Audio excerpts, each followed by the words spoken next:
Arrivé à la fin du film, j'ai senti un truc sur ma joue. Je me suis demandé ce que c'était, et je me suis rendu compte que j'étais en train de pleurer d'admiration.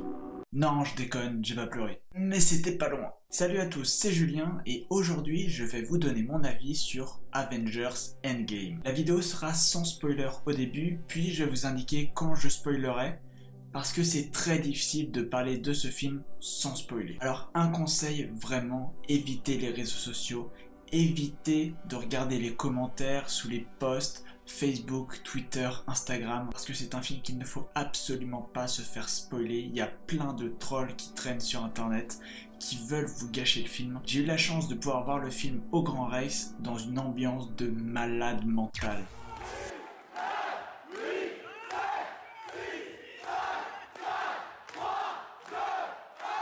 Une salle remplie de fans à qui, je dois le dire, le film a su dire merci. J'ai d'ailleurs croisé Clapman et c'était cool de discuter quelques minutes avec lui. On entre donc dans cette partie no spoil où ne vous inquiétez pas, je ne spoilerai rien du tout. Parce que moi vraiment, je n'aurais pas du tout voulu être spoilé. On va commencer avec le scénario du film qui en est certainement le principal défaut. Parce que le scénario est assez chaotique, il est en tout cas bien plus qu'Infinity War. Et encore plus qu'Infinity War, il y a plein de choses qui s'entremêlent. Et ce qui fait que même si l'histoire est assez compréhensible à suivre, il y a plein de petites incohérences qui peuvent surgir. Quand on voit les nombreuses qualités de ce film, forcément le scénario il est en dessous. Vous comprendrez très certainement ce que je veux dire en allant voir le film, et si vous l'avez déjà vu, dans la partie spoiler. A contrario, un excellent point de ce film, c'est l'humour. S'il y a bien quelque chose qui caractérise le Marvel Cinematic Universe, c'est l'humour. Parce qu'à peu près tous les films ont une grosse dose d'humour, qui est parfois utilisée à bon escient, mais parfois pas. Et là, vraiment, l'humour est très réussi, bien plus que la majorité des films du MCU. On a parfois un humour assez lourdingue,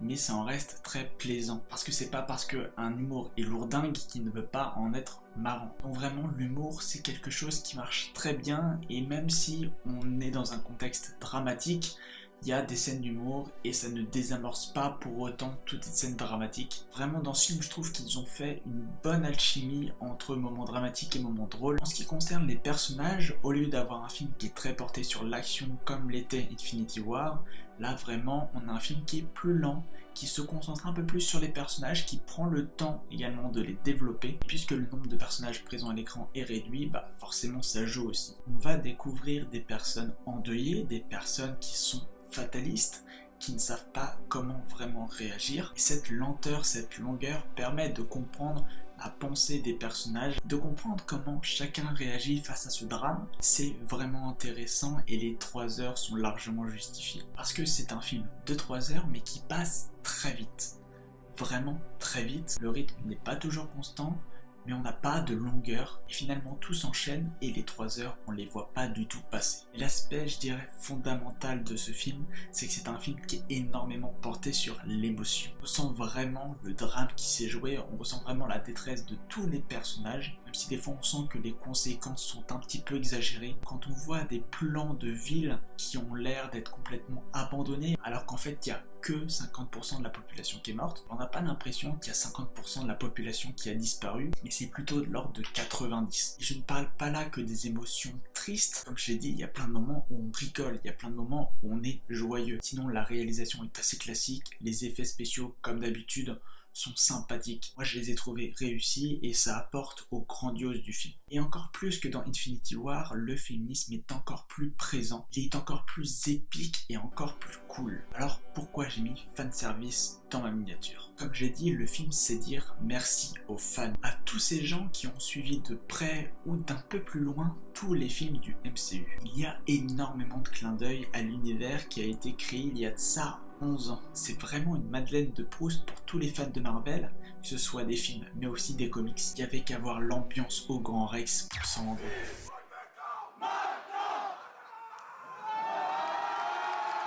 Alors par contre, c'est pas un film qui va parler à tout le monde. Il faut quand même avoir quelques petites notions pour comprendre. Il y a déjà eu 3 films Avengers avant, donc si vous ne vous êtes pas intéressé un minimum à l'univers, le film ne va pas vous aider. Je pense qu'il a pris déjà assez de temps avant pour vous expliquer, et donc c'est pas plus mal que le film se concentre sur ceux qui connaissent un peu, qu'ils soient fans, ou au moins qu'ils aient pris le temps de regarder les films. Donc cette nécessité de connaître un minimum l'univers et les films ça pousse à une nostalgie facile. Et c'est tellement bien. De mon point de vue, c'est le film Marvel le plus complet, que ce soit en termes d'émotion, en termes d'humour, en termes de développement de personnages et même en termes d'épique. Ce long travail de 11 ans a porté ses fruits. Il y a tellement une classe d'écart entre Endgame et les 3 autres Avengers en termes de symbolique. Les 3 autres avaient été marquants à leur époque, mais Endgame l'est encore plus. Vraiment, je vous encourage vivement à aller voir Avengers Endgame et surtout allez le voir très vite pour ne pas vous faire spoiler. Revenez du coup après voir ma partie spoiler et vraiment ça serait tellement dommage de vous gâcher le film avec des spoilers parce que ce film est génial, il faut le découvrir avec un regard neuf. Il est tellement génial, il dure 3 heures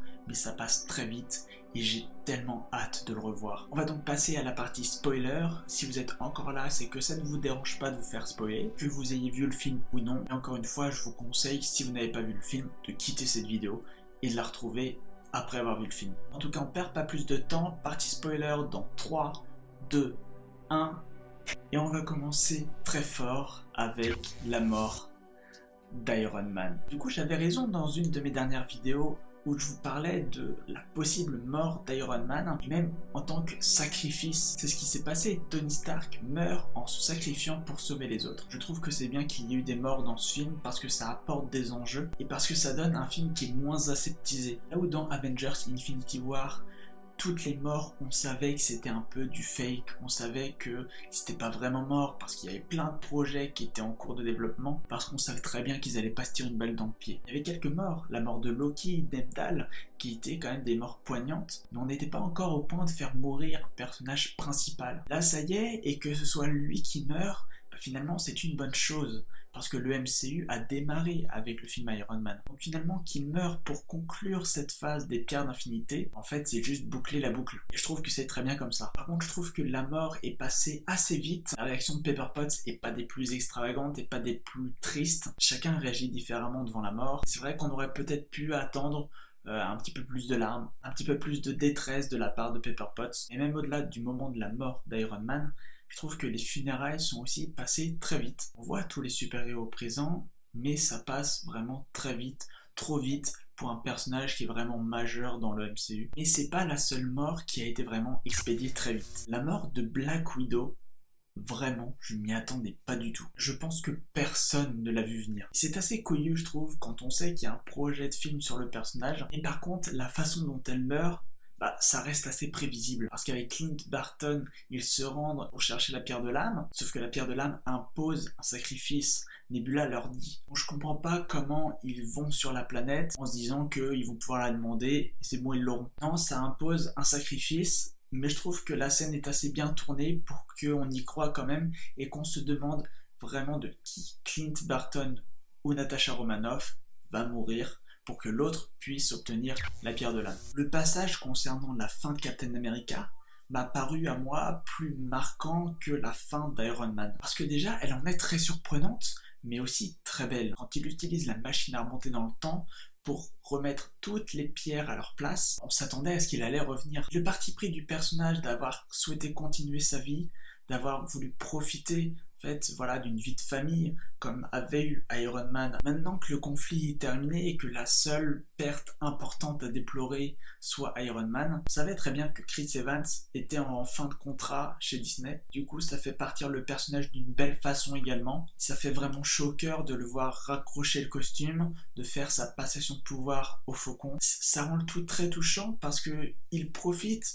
Enfin, lui boucle sa boucle qui a été instaurée dans les premiers films. On développe un peu plus sa fin que celle d'Iron Man, parce qu'il décide de profiter de la vie, parce qu'il décide de vraiment réaliser ce qu'il a toujours voulu, c'est être avec Peggy Carter, avoir ce rendez-vous et avoir cette danse. Par contre, si le Faucon devient le nouveau Captain America, quid de la série Disney+, le Faucon et le Soldat d'hiver. Également, en évoquant le personnage de Captain America, ce qui est hyper impressionnant, c'est de le voir utiliser le marteau de Thor. Le marteau de Thor, on ne peut l'utiliser que si on en est digne. Il y avait quelques prémices dans Avengers 2, mais là, le voir le brandir, le voir l'utiliser à la perfection, c'est tellement jouissif. ça rend des scènes encore plus épiques, notamment le sauvetage de Thor. En parlant de Thor, c'est peut-être la plus grosse surprise du film, parce que le décalage est immense. On passe d'un personnage épique et ultra badass à un mec lambda au possible avec un ventre de bière et un charisme inexistant. Alors ça mène à des scènes d'humour qui sont lourdingues,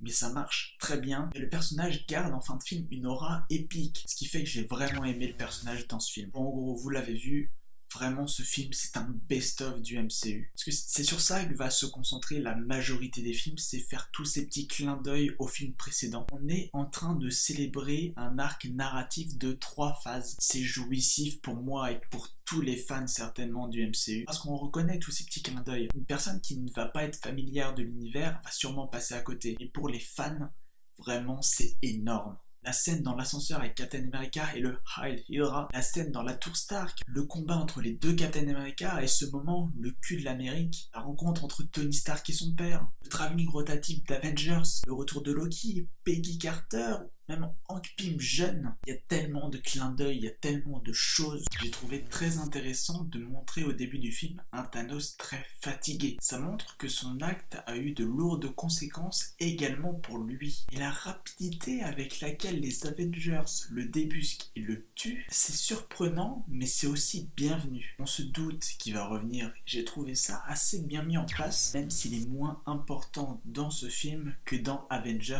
Infinity War. A contrario, Captain Marvel est ultra badass, elle est vraiment ultra cheatée et du coup elle est très peu présente pour conserver des enjeux pour que vraiment il y ait une lutte entre Thanos et les Avengers, parce que on l'a vu, elle est capable de détruire un vaisseau entier rien qu'à elle. Elle est capable à elle seule de tenir tête à Thanos, donc c'est pour ça qu'elle est très peu présente, même trop peu présente je trouve, parce que c'est un des personnages qui doit lancer ce nouveau cycle des Avengers. J'aime toujours autant l'actrice, je trouve en plus qu'elle est hyper rayonnante dans le début du film, mais au fur et à mesure je trouve que le personnage est vraiment assez hautain. Le personnage est conscient de la force qu'il a, et je trouve qu'il n'est pas assez intégré aux Avengers.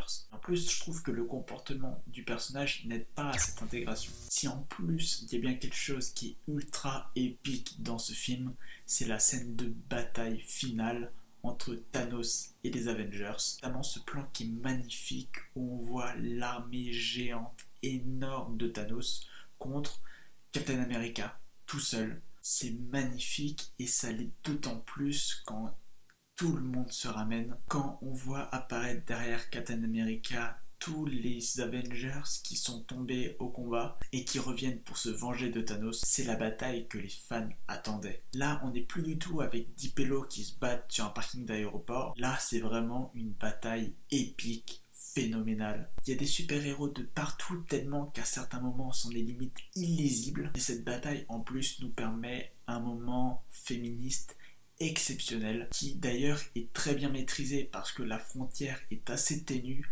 entre la bonne utilisation du féminisme et la trop mauvaise utilisation. Là, on a juste une scène ultra badass qui montre que Marvel a de nombreux personnages féminins très forts et on est à un level bien supérieur à ce qu'avait montré Infinity War. Voilà pour ma critique. Si vous n'aimez pas Marvel, vous n'aimerez certainement pas ce film. Par contre, si vous aimez, si vous adorez ce qu'a fait Marvel avec son MCU durant les 11 dernières années, je pense que vous allez le trouver absolument génial. Il n'est pas dénué de défauts, et ça reste un avis qui est très subjectif. Mais ce film est chargé d'émotions et je le trouve très réussi. Il parle au cœur des fans. Oui, il a des défauts, mais on les éclipse volontiers car tout le reste est tellement génial. Voilà donc pour cette critique. Si elle vous a plu, n'hésitez pas à mettre un pouce bleu et à vous abonner. Je vous laisse cliquer par ici pour découvrir ou redécouvrir d'autres vidéos. Je vous laisse vous abonner en cliquant juste ici. Quant à nous, on se retrouve très vite pour de nouvelles vidéos sur le cinéma.